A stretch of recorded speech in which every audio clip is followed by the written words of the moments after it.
Ngayon, habang patuloy ang digmaan sa pagitan ng Russia at Ukraine, nakahanap ang Kyiv ng kakaibang bagong target. Wildberries. Ito ang pinakamalaking online retailer sa Russia na parang katumbas ng Amazon sa Russia. Simula Hulyo 18, paulit-ulit na tinarget ng mga puwersa ng Ukraine ang halos 20 bodega ng higanteng e-commerce gamit ang mga drone na sinasabing mga logistics center ito na sumusuporta sa militar ng Russia. At ang mga pag-atakeng ito ay nakakuha ng malaking atensyon sa loob ng Russia. Kabil ang Wildberries ay ang uri ng kumpanya na araw-araw inaorderan ng mga karaniwang Russian. Kaya ang pagtama dito ay nagpapadala ng isang sinadyang mensahe. Hindi na limitado sa frontline ang digmaan at wala nang bahagi ng pang-araw-araw na buhay ng mga Russian ang hindi naabot. Mahalaga ring tandaan na sistematikong pinapalakas ng Ukraine ang kanilang kampanya ng long-range drone laban sa mga oil refinery ng Russia. Ekonomikong infrastruktura, ngayon pati komersyal na lohistika, lahat ay idinisenyo para lalong magdulot ng kaguluhan sa loob ng bansa at dagdagan ang pressure kay Putin. At makakasama natin ngayon si Dr. Ila Itkin, isang visiting researcher sa Russia program ng Institute for National Security Studies. Ila, ano ang estratehikong lohika sa pag-atake sa target na gaya ng Wildberries?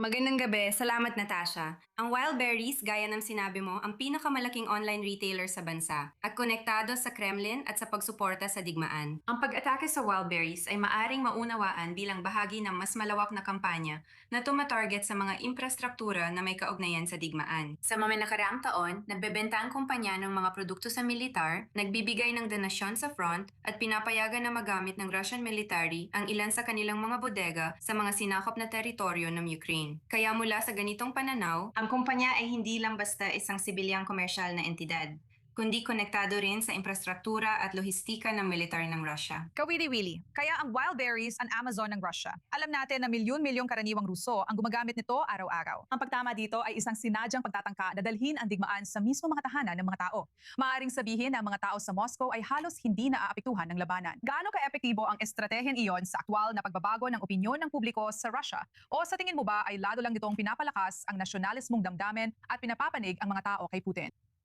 Sa totoo lang, laging mahirap sukatin ang opinyon ng publiko sa isang otoritaryang estado. Ang pag-atake ay may mahalagang pampolitika at pang-ekonomiyang kahalagahan.